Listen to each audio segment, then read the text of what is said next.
Assalamualaikum warahmatullahi wabarakatuh. Selamat berjumpa kembali di channel YouTube Ruang Demokrasi. Kali ini kita akan membahas pemikiran seorang filsuf bernama Parmenides.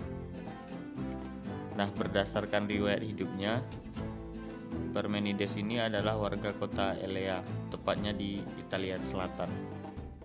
Nah, tahun kelahiran dan meninggalnya sama seperti filsuf-filsuf pada masanya, yaitu tidak jelas.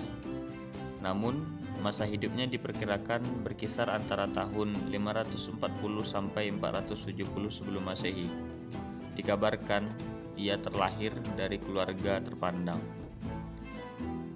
Athena sebagai kota terakhir kejayaan filsafat Yunani kuno pernah dikunjungi oleh Parmenides. Kunjungannya ini diabadikan oleh Plato. Diceritakan oleh Plato bahwa pada saat usianya menginjak 65 tahun, Parmenides bersama muridnya Zeno datang ke Athena. Kunjungannya itu tidak disia-siakan oleh Sokrates yang masih berusia muda. Sokrates langsung menemuinya, mewawancarainya, dan banyak belajar kepadanya. Parmenides pernah berguru kepada Xenophanes, tetapi tidak mengikuti pandangannya tentang alam semesta. Ia memiliki pandangan tersendiri dan justru karena itulah ia disebut sebagai filsuf yang memiliki pemikiran orisinal yang berbeda dengan para pendahulunya. Akan tetapi, Xenophanes memberikan pengaruh mendalam kepadanya mengenai cara menyampaikan gagasan. Ia meniru Xenophanes yang menyampaikan gagasannya dalam bentuk puisi. Di tanah kelahirannya, Parmenides terkenal sebagai orang terhormat yang ahli di bidang politik. Ia termasuk anggota yang menyusun undang-undang untuk kota Elea. Bahkan dikabarkan pernah memangku jabatan pemerintahan di sana. Para filsuf yang lahir di kota Elea belakangan dicirikan memiliki pemikiran yang mirip, sehingga dianggap telah menyusun mazhab tersendiri. Dan salah satu tokoh mazhab Elea yang terkenal adalah Parmenides. Kemudian berdasarkan karya-karyanya, Parmenides ini memiliki karya dalam bentuk puisi. Puisinya terdiri dari prakata dan dua bagian, masing-masing berjudul Jalan Kebenaran dan Jalan Pendapat. Di dalam prakata dan Jalan Kebenaran terdapat 111 ayat, sedangkan di dalam Jalan Pendapat hanya terdapat 42 ayat. Karena itu, karyanya yang paling lengkap terdapat di dalam prakata dan Jalan Kebenaran. Sementara di Jalan Pendapat yang hanya terdiri dari 42 ayat tersebut, hanyalah sisa dari karyanya yang terselamatkan. Kita akan coba melihat bagaimana pemikiran filsafat dari Parmenides ini. Yang pertama itu mengenai tentang ada yang tetap.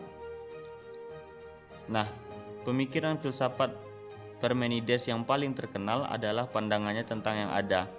Tentu seseorang tidak perlu pusing mendengar kata yang ada, karena secara sederhana, yang ada dapat diartikan sebagai segala sesuatu yang dapat dipikirkan dan segala sesuatu yang dapat diindra.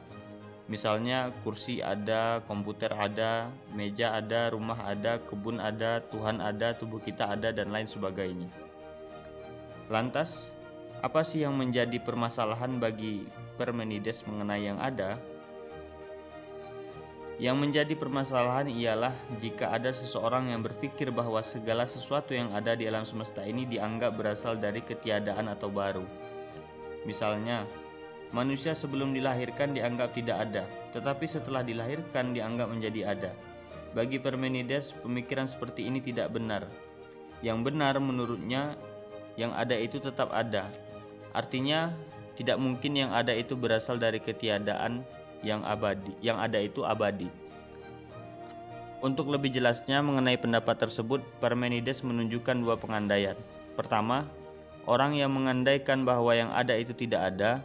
Kedua, orang yang mengatakan bahwa yang ada dan yang tidak ada bergantian.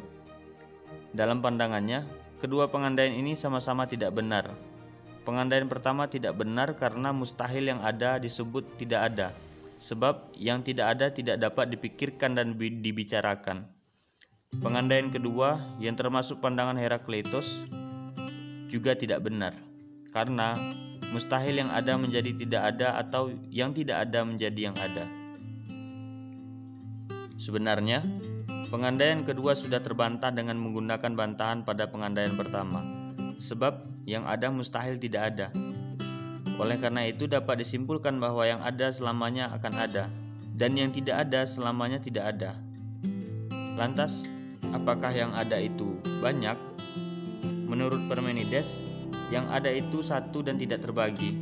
Oleh karena itu, yang ada tidak dapat dipisahkan. Yang ada itu mengisi semua tempat, seperti bola yang jaraknya dari pusat ke permukaan semuanya sama. Yang ada juga mengisi semua ruang, karena itu tidak ada ruang kosong, sebab ruang kosong menerima ketiadaan dan adanya yang lain.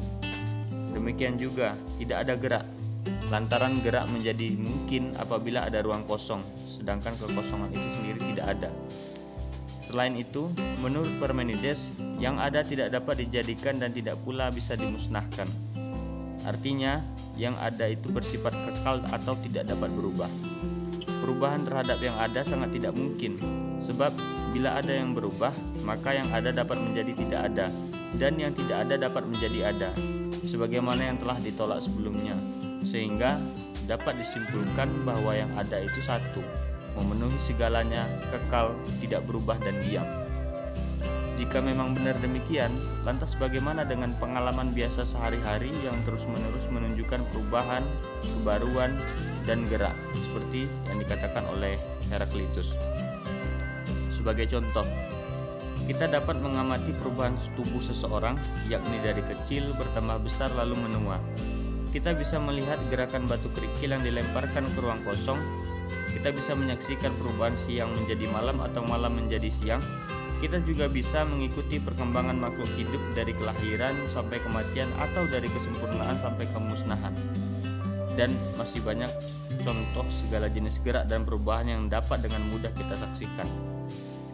Terhadap persoalan tersebut, Parmenides mengatakan bahwa pengalaman indrawi dalam kehidupan sehari-hari bersifat menipu dan semu belaka. Sesungguhnya, yang ada sebagai realitas sejati berada di balik perubahan. Ia tetap abadi dan tidak berubah. Oleh karena itu, Parmenides menyarankan agar jangan percaya pada penglihatan, tetapi percayalah pada pikiran atau logos. Lantaran yang ada hanya dapat diketahui dengan pasti melalui pikiran. Dalam hal ini, dengan jelas Parmenides mengatakan, jangan biarkan dirimu didesak ke jalan yang salah oleh kuatnya kebiasaan dan pandangan umum. Jangan percaya pada penglihatan yang menyesatkan dan telinga yang hanya mengumpulkan bunyi-bunyi. Juga jangan percaya pada lidah. Percayalah hanya pada akal budi semata. Hendaklah akal budi saja yang menjadi penguji dan hakim dari segala sesuatu. Jadi dapat dikatakan bahwa Parmenides tidak memakai ungkapan "aku baru percaya kalau sudah melihatnya", tetapi ia mengungkapkan "aku baru percaya kalau sudah memikirkannya". Sebab baginya gambar yang tepat adalah gambaran yang sesuai dengan akal kita. Indera kita yang melihat perubahan sebenarnya tidaklah benar bila dipandang dari sudut akal. Hal ini sangat terang, sebagaimana alasan-alasan yang sudah disinggung di atas bahwa perubahan mengandaikan adanya sesuatu yang baru. Sementara sesuatu yang baru tidak dapat muncul jika tidak diandaikan lahir dari ketiadaan. Sedangkan yang tidak ada tidak dapat diketahui dan dipikirkan. Jadi, perubahan tampak begitu menggelikan bagi Parmenides karena perubahan sangat tidak logis.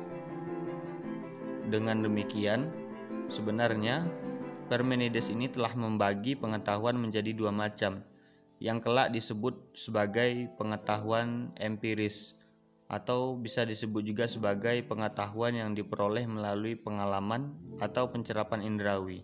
Yang kedua yaitu pengetahuan rasional, atau biasa disebut juga sebagai pengetahuan yang dapat diperoleh melalui penalaran akal budi.